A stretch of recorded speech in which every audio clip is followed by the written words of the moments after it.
This month's podcasts are sponsored by Aubergine Legal. Do you sometimes worry that your business isn't meeting all its legal compliance requirements and wonder if you're ticking all the legal boxes? Are you losing sleep worrying about a piece of legislation that you may or may not be complying with? Perhaps you need some help with your client contracts or your data protection compliance. Or maybe you're worried that your website doesn't have the right documents or legal notices in the right place. Perhaps you have a brand that you want to protect with a trademark. How about if you could outsource it all and eliminate all of your worries? If so, then get in touch with Aubergine Legal, a friendly commercial legal consultancy offering practical and clear commercial legal advice without the overwhelming legal jargon, taking the worry away and helping you to protect your business and minimise your risks. Aubergine offers a free 30-minute consultation if you have any questions or want to find out if they can help, and you can access this link and book your free 30-minute call via the link in the show notes. Welcome to the Bring Your Product Idea to Life podcast. This is the podcast for you if you're getting started selling products or if you'd like to create your own product to sell. I'm Vicky Weinberg, a product creation coach and Amazon expert. Every week I share friendly, practical advice as well as inspirational stories from small businesses. Let's get started. So today on the podcast, I am delighted to speak to Helen Williams. Helen helps entrepreneurs to move online and overcome visibility blocks to get seen by the right people and increase their income.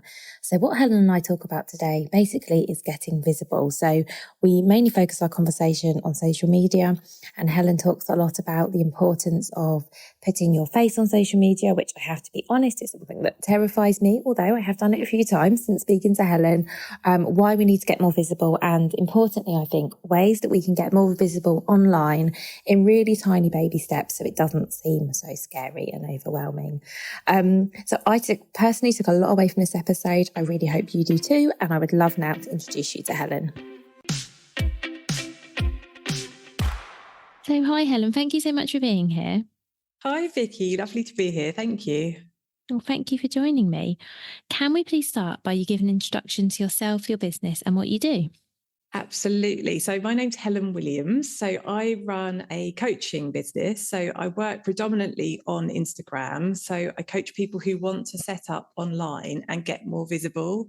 So there's kind of two aspects to it. So it's a kind of mindset behind getting visible and the actual practicalities of how our dear friend Instagram actually works and how to get it to work for you. Well, I'm so excited to have this conversation because I am sure I'm not the only person listening who, uses Instagram, but, terrified to put a face on there or, showing too much. I'm sure that you hear this sort of thing all of the time. And that's actually maybe a good place to start, Helen. What are some of the sort of common reasons you hear from your clients as to why maybe they're not showing up online and some of, the concerns or fears they might have? Yeah, it's funny. It's usually exactly the same things because I do work predominantly with females, and it's usually the things, which we all have going through our heads. So, what do I look like? Like, is my, am I having a bad hair day, or does my skin look like? It's those concerns, and it's such a shame because it's that kind of fear is preventing people from doing something that they know will benefit their business, and they want to get closer to their audience and show more of themselves. But I think day to day, it's a kind of, I feel it myself. I've got friends who are like in Dubai and in the States and in lovely places that have the warm weather. And it's easier to show up, with a, bit of a tan on your face and a sort of summery top than it is when it's grey and dreary in the UK. And you do feel a bit like, maybe huddled under a blanket at home or something. It's harder. So, I think we all have these kind of things, and I'm not sure if it's, sometimes they're excuses, aren't they? It's quite nice sometimes if there's something that's pushing you a bit and you can think, oh, I won't go live today on Instagram, I won't do a talking to camera because, and you've got a couple of reasons, oh, my hair's not looking great, or I'm due a haircut soon or something, maybe there's a little bit of that. But it does tend to be, a lot of it is just purely the physical stuff, which of course nobody would notice. The people that say things to me, I look at them, I think, are you kidding? Like, you look amazing. It's, just we're so self-critical. We are, you're right. And also, I'm fairly sure as well that nobody's actually, as you say, judging how we look, because I've never watched somebody's story or live and gone, No. oh, I don't like their hair. I mean, and I'm sure that's not just me, but I just think as people, we're so much more critical of ourselves than other people are of us. The things we Yeah. notice, like nobody else probably does. No, I know. It's crazy, isn't it? It's because as you say, if people were really that offended by the fact that you needed your roots doing or something like that, they, if they were that critical, they wouldn't listen to you. You tend to obviously with Instagram, you have choice of who you follow and who, our time is precious. So people aren't gonna, I don't think many people are going to give up their precious time just to pull some poor person apart who's put themselves out there. So, but it's just these things in our head, isn't it? Yeah. And also, I'll be very honest, I don't want the people to watch me if that's, if people who are watching just to say, oh, your hair doesn't look nice, they're not kind of the people I want to attract and work with anyway, if I'm honest. Exactly. I And know I don't that's think that's any of us it. do. Yeah. So you want, obviously people, if you're using Instagram for business, you want the people who follow you to be, supporting you and perhaps, work with you. Maybe you'll work with them, whatever that is, but it's a positive union. So yeah, you're right. You don't, if they want to unfollow you, that's amazing. If they're the kind of person who's judgmental about a haircut, then good. Yeah, Yeah. absolutely. Okay, so we've talked a little bit about why we might be all a bit afraid to get on Instagram and show our faces, but Mm. why should we be doing it? What are some of the benefits and the reasons that we should need to be a bit braver? Yeah, so it's such a key thing with Instagram because obviously we see a lot of the big brands, you expect in advertising, marketing, you expect to see a polished product, but over the years where you've had like models and it's very unrelatable and obviously it gives people sort of body can't think of the word, dysmorphic, kind of issues around seeing these perfect models in advertising. Now, even the big brands are using more relatable models and real people. So it's kind of filtering down from a higher level, but particularly with small businesses on Instagram, single people who are just running a business like coaching or selling a product, typically a small business. It's so important. People want to see them. They want to see that face. They want to get to know them a little bit. And there's only so much getting to know somebody you can do through, a photo is okay. It's better than just a graphic, for example, but actually hearing somebody's voice, seeing the expressions that, there's a lot that comes across in people's expressions in their face, their mannerisms, whether they talk with their hands, whether they get quite excited and sort of show disappointment. There's so much emotion that comes into it. And that is what ultimately people will buy into, because with your product or your service, it's not just that, people want to get to know a story behind it. They want to get to know the person behind it. And you can only really do that by layering these kind of like storytelling and, a bit of your personality. If it's a product, they want to see how you're using it, because that's really relatable. If it is a product and the person is using the product or wearing the product, that's when we automatically as humans kind of see ourselves using that product or wearing that product. If it's just on a shelf, there's a step in between you imagining you've got that product yourself.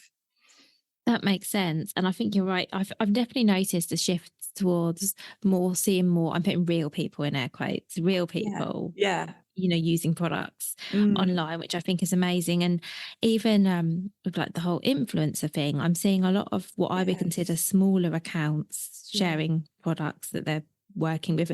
So it's not just, how do I say it? It's not just like you say, the models and the people who feel really removed from us. Yeah. Yeah.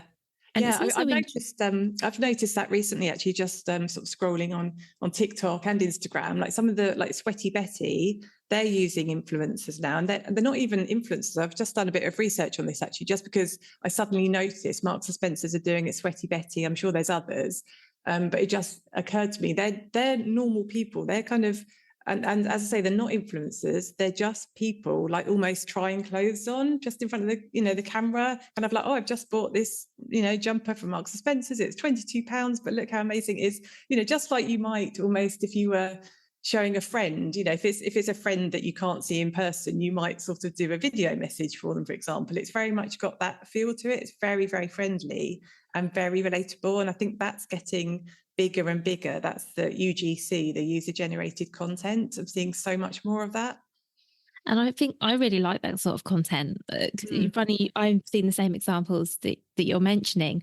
And like yeah, as a woman in my 40s, I really like seeing other women in their 40s, like showing, oh, I bought this from M&S or whatever. yeah, Because to me, that's more relatable than a model in their 20s or late teens, if you yeah, see what I mean. And not saying that I absolutely. can't wear the same clothes as those people, but Yeah, I think it's more relatable when you see like someone who to you feels more like you.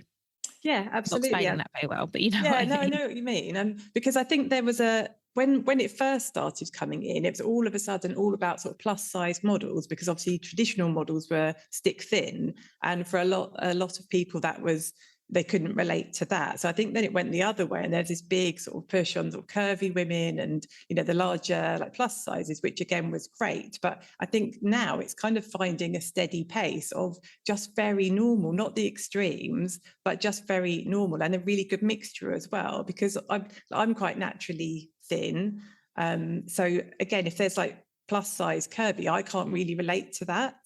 So it's quite nice that you've got this mixture, so you can see somebody, everyone can sort of find one of them that's aspirational that you sort of want to look at without it just being a very polished, airbrushed, model.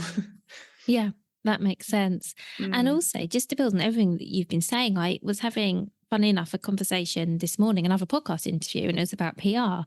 And in that interview, the lady that I spoke to, and I won't give too much away because obviously that's another episode, but she was talking about the fact that there's research out there that says that people are more likely to buy from brands when they feel like they know the founder, not know them personally, but, be able to put a face to the Yeah. brand or know a bit Yes. of the backstory. And Mm. apparently, this is becoming really important now when people have a bit, well, lots of us, not everyone, but lots of us have a bit less disposable income and we're thinking about where to Yeah. spend it.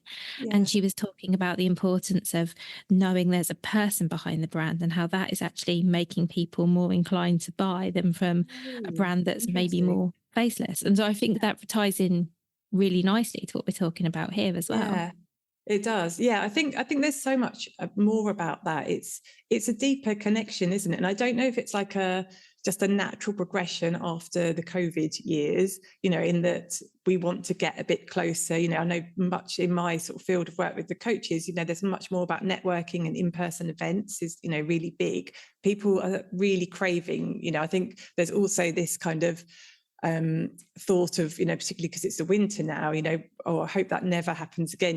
Lockdown is everyone's worst nightmare that would ever happen again. So I think people are much more up for getting out there and building relationships in case it sort of got taken away from us ever again. So I think there's just this longing for this kind of deeper connection on all levels. And when we're making those buying decisions, then absolutely it comes into that as well. Yeah, I think so. And also, the drive to buy from small businesses as well. So Yeah. I think lots of us are choosing to buy from small businesses rather than the big corporations. And I think as part of that, I know that I remember the brands more when I feel like I know something about them, whether they've been on the podcast and I've spoken to them or whether I've watched a story or heard them on another podcast. I just think it's, you kind of relate to and remember them because there's something that kind of makes brands stand out a little bit because you can be selling the same products as someone else. So maybe what's different is the founder or is the fact that they give money to charity or whatever, whatever it Yeah. is. But I Yeah. think there has to be something, doesn't there, that distinguishes you from other people selling very similar products. Because for lots of us, what we sell might not be 100% unique. There'll be someone who sells a variation of that. Yeah, definitely. Yeah, absolutely. I think it's kind of finding who your people are as well, because like you say, there's people selling the same things, and it's like with coaching, there's people coaching the same things, not everyone has a completely unique edge, but what it is, their personality is their unique edge. So it's, it is like the tone of their voice or perhaps the way they look. It's just something that people will kind of, gravitate towards what they like. So the more you show of that, the more chance you have of finding your people. Thank you, Helen. I think you have convinced everyone that we need to be more visible, whether that's on Instagram or TikTok or wherever we're choosing to be. Yeah. But how do we do that in a way that's not quite so scary? Because I think if you've gone from filling your grid with pictures of your products or whatever it is, and you've never done a live or never even maybe done a story with your face on, this is probably sounding really, really daunting. So what are some easy ways we can get started? Yeah, so I think a really nice kind of easy way that I'd usually encourage my clients to do is just to do a really simple introduction post, because it builds so much trust. Just it can be a photo if if you want to start kind of small, because obviously photos you can choose your best one, and it's not as daunting as a video. But just some key facts, and you can, if it's on Instagram, you can run it as a reel by having the sort of the facts coming, bullet points kind of coming up to keep the movement flowing, because reels do perform really well on Instagram. People like to see something moving. So yeah, just a flat photo of yourself and just some things that you're interested in, or the weird things about you, just not too weird, but the things that people will just maybe your favorite foods, or your pets, or just things that you're interested in, that you like to talk about. Like you might, when you meet a new friend and you're getting to know each other, the kind of things you might share in that conversation. Because again, there will be those things that you say. It's like, are you a dog person or a cat person? So it's those kind of things that if somebody's like a dog person and you're a dog person, immediately like, oh, have you got a dog? It just gives you that thing, doesn't it? That next sort of opener for more of a conversation. So I would say every time just a photo with some, just start sharing a little bit, and you'll see, particularly on Instagram, you kind of say, this is me, blah, blah, blah. And then, I'd love to get to know you a lot better. I mean, I've done that before, and people in the comments then all start to interact with you and say, oh, I've got a dog as well, and and then they share a bit about themselves, and you kind of find out if they're if they're your kind of person just by sharing. So just that it doesn't have to be right, you're going to go live on Instagram on a Saturday morning, and all your maybe all your friends from school or something might be turning up and judging you, those kind of like big I'm scared to do it moments. It can just be a photo, some music, and some key bits about you. That's really nice. Thank you. I think that's a really great place to start. From there, so particularly with the audience of the podcast is product businesses, how can we continue to share a bit about ourselves online? Because I think when you sell products, it's really easy to not hide behind a product. Sounds harsh, and I don't mean it in that way at all, but to make the focus of your social media very product led. What are some ways, other than sort of doing an introductory post, that we can kind of get ourselves into that, if that makes sense? Yeah, I think it's really good to start with the storytelling. So depending on what the product is, to start showing videos, because again, it doesn't have to be straight, you talking to camera, and sometimes they're not always the best anyway. Sometimes these kind of videos where you just see somebody using that product, it's that kind of day-to-day relatability. So as I said earlier, with that product in your hand, if it's clothing, obviously it's sort of easier, more obvious, I suppose, you wearing those clothes. If it's I don't know, kitchen utensils, you're cooking with those, it's you using them so that people can see you, like you, and then imagine themselves using that product as well. And then you can kind of layer in that kind of storytelling. So what you love about the products, why you started to sell them, just your journey. So again, it's not hard content, because you're not making anything up. It is literally your story, but not being afraid to, like why did you start the company? When did you get founded? What's your journey? Has it been quick, easy? Did you intend it to be that way? How did it unfold? I mean, because I'm coming on your show, obviously I've listened to some of your previous podcasts, and it's so interesting I think there was a guy who's been doing writing journals. So yeah, Mark. Yeah. And it was so interesting, because again, if I'd just seen the journal, it's a journal, it's whether it's for me or not, or for a gift or something, that's it. But to actually hear the story behind it, that really makes you really interested in it and in him, and just building those sort of layers and depth to it.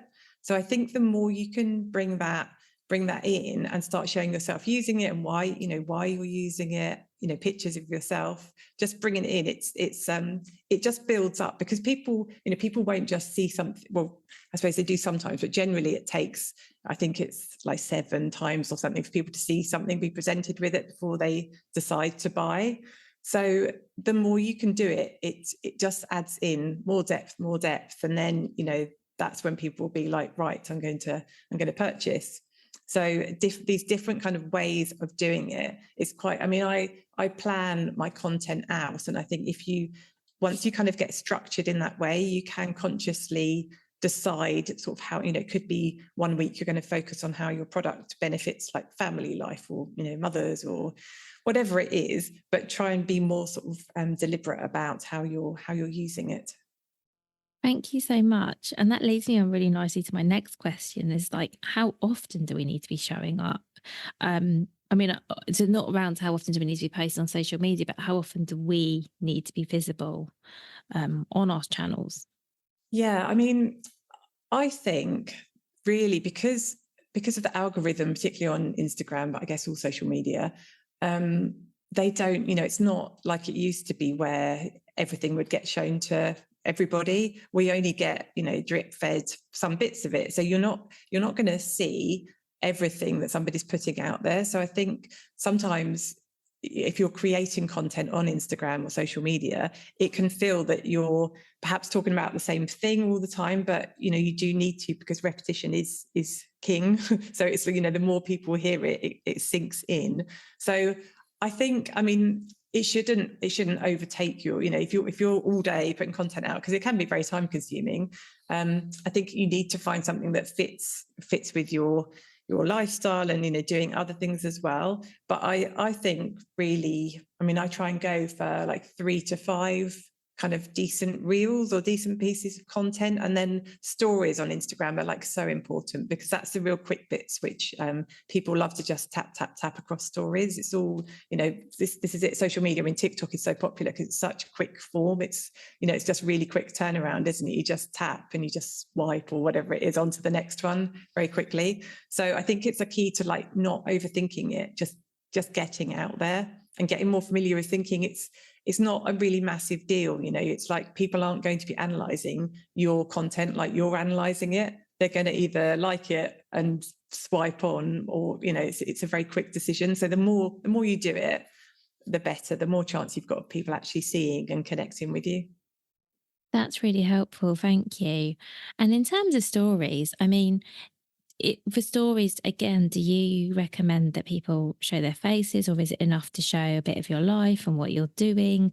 Because I feel like, again, lots of us now, I think, I'm including myself in, is much more comfortable with stories and quick photos of I'm doing this or that. But there's still the barrier about actually, maybe going live on stories or showing your face on stories. I see a lot less of that, if I'm honest. And I look at stories all the time because, as you say, it's great to just tap through and see what everyone's up to. Is stories another place where we should actually be showing ourselves, our faces? Yeah, stories that's one of the things that I will always try and get people to do as one of the first steps, because stories only last for 24 hours and then they disappear unless you put them in your highlights on Instagram. They're gone forever. So it's quite a nice mentally, it's not like you think it's going to be on your Instagram grid and people can see you talking for, forevermore. It's sort of set in stone. Stories, that it's just throwaway. And, I think it's 30 seconds, or has it gone up to 90 seconds? It's still quite short if you were going to talk to camera. So if people don't like what you're saying, they'll just tap on to the next bit. So it's again, just, I find it quite easy talking to them. I find it easier talking to them on my stories because I know that it's so quick, and I know people will just tap on if they're not interested. And if they are interested, they'll listen. So it feels less like you're taking up space, like I'm like uber polite. I hate to sort of think I'm taking up, too much space or too much time. That's something I'm always kind of like working on. But with stories, it doesn't feel so intrusive. It is very much like, you've got a platform to talk for, a minute, a minute and a half. And people will listen if they're interested in what you've got to say. And it's really important to put subtitles onto Instagram stories as well, because a lot of people, I think research has been done that most people listen to stories without the sound on. So you need to have captions on them. I think it's a sort of first thing in the morning or at night time kind of scrolling in bed thing. So if someone's just talking but without captions, you're going to miss out.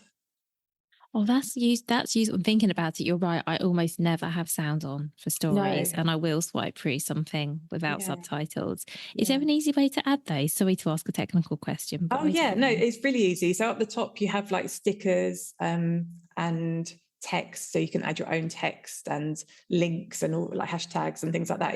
It's under the stickers one, I think, actually. It's just one of those options there, and there's a caption, so it will just translate it, and you can very easily just change the font and size and color. It's all very customizable. So and they look good. It's nice. It's a nice looking piece of content, just you talking to the camera about something. You could put a link to a product there, whereas you can't do that in a reel or a post on Instagram. You can only use the bio.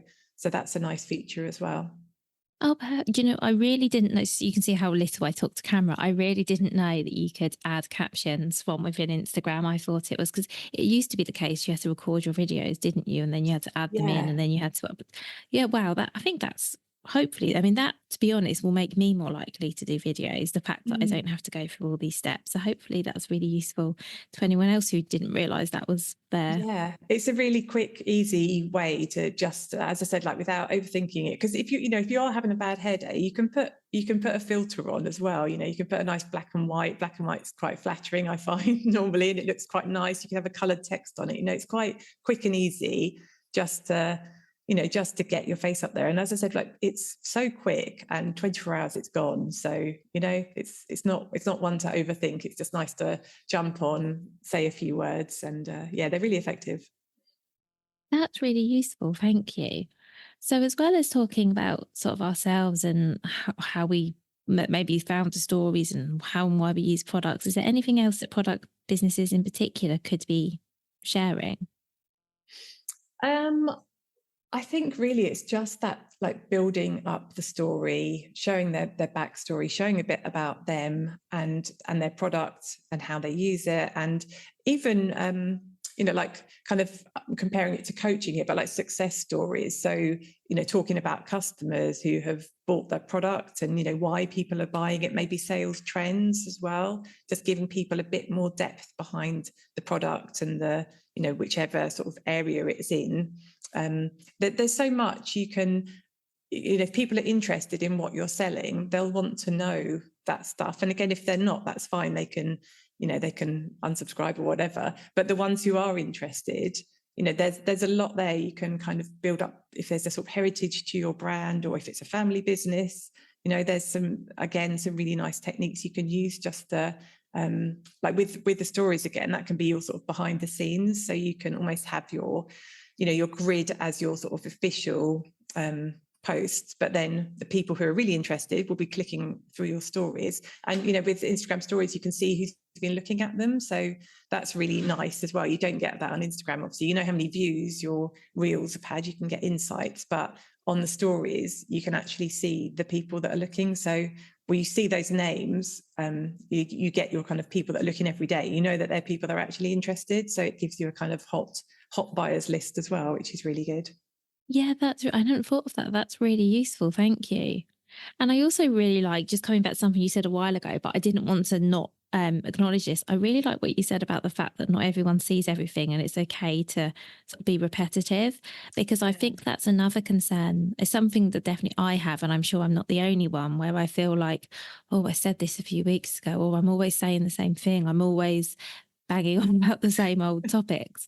So it's really nice to hear you say that actually most people aren't going to see everything you post. And so it's okay because I think all of us are only going to have so many things we can talk about. Yeah. So that's really nice to hear that we can just keep putting out the same messages. And surely there must be a benefit as well. Talking almost to myself here about being, having a consistent message.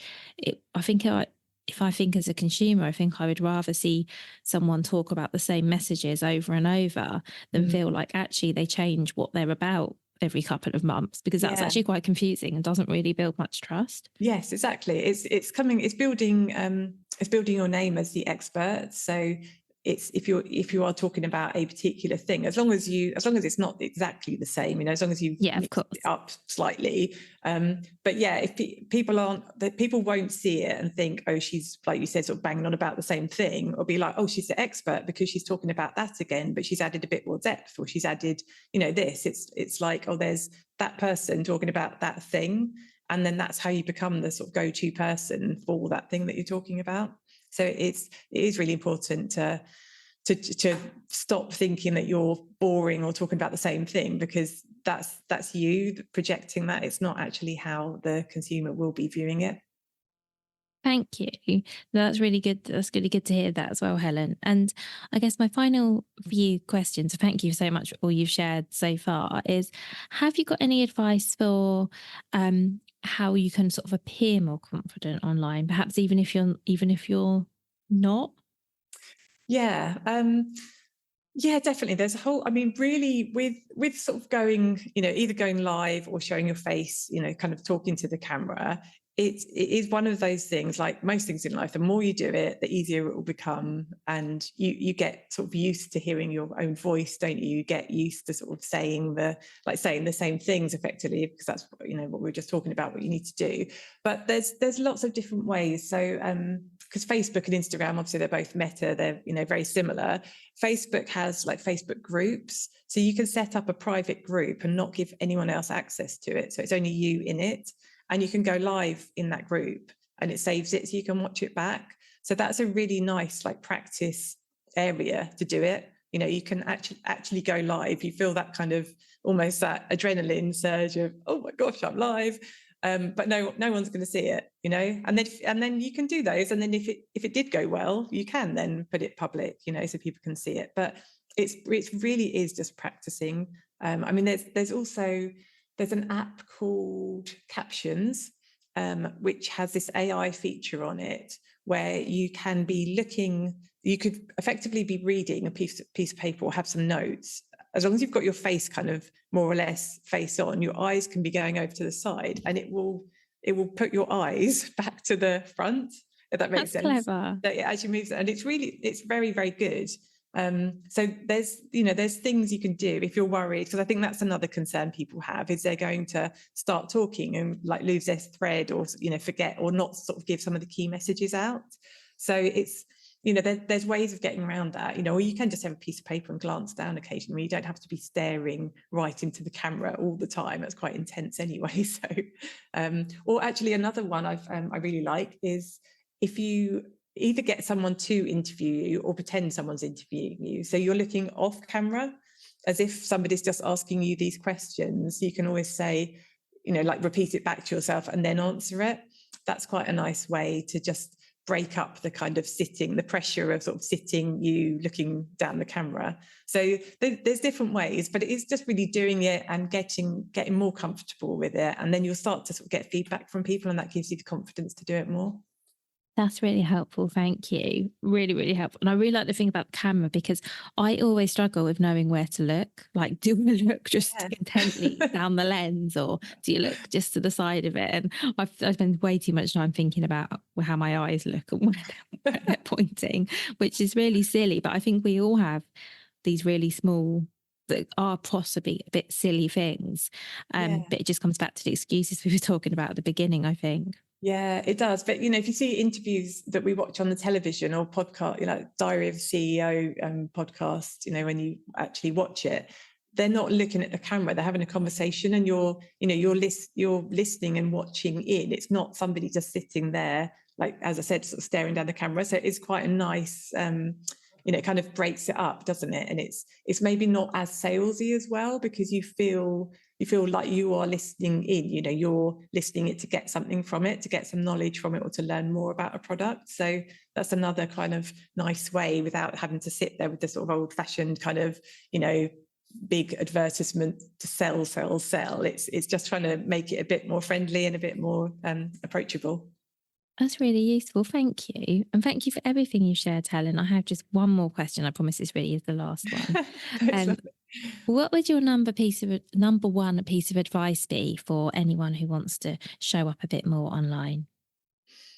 So the number one piece of advice would be to not overthink it. Just have a rough idea of your purpose, what you want to talk about. If it's a particular thing you're, pushing or trying to sell at a particular time, obviously have that as your guide. You always need to have a purpose. I think sometimes people go live on Instagram and if you don't know what they're talking about or the purpose, that's when I sort of switch off. So it's good to know what somebody's talking about. But just do it. Just start doing it, because everybody, even the big hitters, like if we're talking about Stephen Bartlett, he would have had a first podcast. He probably looks back and cringes on it now. I'm sure you yourself, when you look back at your earlier ones, you wish you may have done them a bit differently. But over the time, things perfect themselves. You reflect on what you like and what you didn't like. No one is going to turn up with their first time, they're first getting their face out there and it's 100% perfect. But unless you have that first time, you're not going to have your 100th one that was perfect. So it's just getting started. And you don't even have to watch them back, do you? It's that's why stories are quite nice. You're never going to see them again. So if you fluff your words, no one else would have noticed. And just don't let these things prevent you from doing it, because you're preventing your potential clients sort of getting your product or your service. That's why you're there. You're providing a service or a product to someone, and they need it and they want to hear, they want to hear from you. So get out there and do it and quit the excuses. That's really good advice. Thank you so much, Helen. I really like what you said as well about not sort of overthinking it. And actually, I will let everyone into a secret that I stopped fairly early on listening back to podcast episodes after I'd recorded them, because I found that when I first got started and I would then I'd record an episode and then I used to listen to it back, I used to be so critical, and in the end I just thought, this is not doing me any good. If anything, it's just slowing down the process. I'm actually just going to stop. And now I never listen back to a single word. I mean, obviously I have someone who edits it and takes out any mistakes and things, but I personally do not listen, because I think if I did, it would be just another barrier, another way for me to criticize myself. Or and that's not to say that I don't want to get better, but I feel you get better by doing and not just by over analyzing. So if that's helpful for anybody, I think there's a lot to be said for just doing it and then moving on. So post your video and then just almost forget that you've done it almost. I think that works for me anyway. That may not be the thing for everyone, but I find that if I don't think so much about what I've done, if I do it, have some thought beforehand, obviously, but then afterwards just almost put it out of your mind, it becomes a lot less scary. It does, because you immediately sort of take that pressure off, don't you, by granting yourself that permission almost to just do it without having to go back over it, because you'd probably end up deleting stuff or not publishing stuff if you were so hypercritical of it. It's just doing it, isn't it? Getting it out there. And as you say, the more you hear yourself talking, that is, you don't have to listen to it back and pick holes in it, because you wouldn't naturally do that in a conversation anyway. We have conversations with our friends and we just speak, don't we, and then the conversation's over and that's it. So it's kind of applying that, just living, being in the moment with it, with that message, and not picking it apart afterwards. Nobody else would do that. Like you said, going back to the beginning, nobody else is going to look at something and pick it apart. They're just interested in hearing what you've got to say and what you're teaching them or showing them. Thank you so much, Helen. And I honestly think that's so reassuring, to hear you talk. And I think you've definitely taken a lot of the fear out of it. Good. And given some really nice suggestions. Yeah, and I really like the suggestion you've given for people to get started as well. So I really hope to see lots of you more visible online after this, and myself included. I could definitely put my face out there a bit more. So I've been inspired to do that. Yeah, well, I think it's the time to do it. I think it's needed. Like people want it from us as service and product providers. So it's just becoming comfortable, finding a way that you can do it that doesn't feel too daunting, and just doing it and enjoying it. It's nice. It's building those relationships, and that's what it's all about. Thank you so much, Helen. You're welcome. Thank you.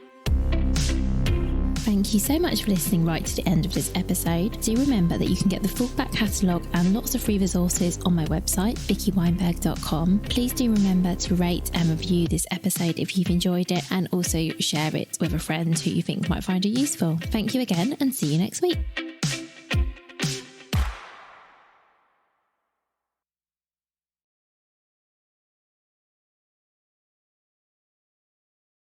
If you've been inspired to start a podcast in 2024, I really recommend my podcast host, Captivate. Captivate were my top pick when I started podcasting 4 years ago because of how easy it was for a complete novice like me to get started. I've stuck with them for the last 4 years because Captivate is still really simple to use. They keep adding great new features like the ability to share ads like these, and they've just been really reliable. So when you're ready to start your own podcast, you can use the link in the show notes and get a free 7-day trial with Captivate.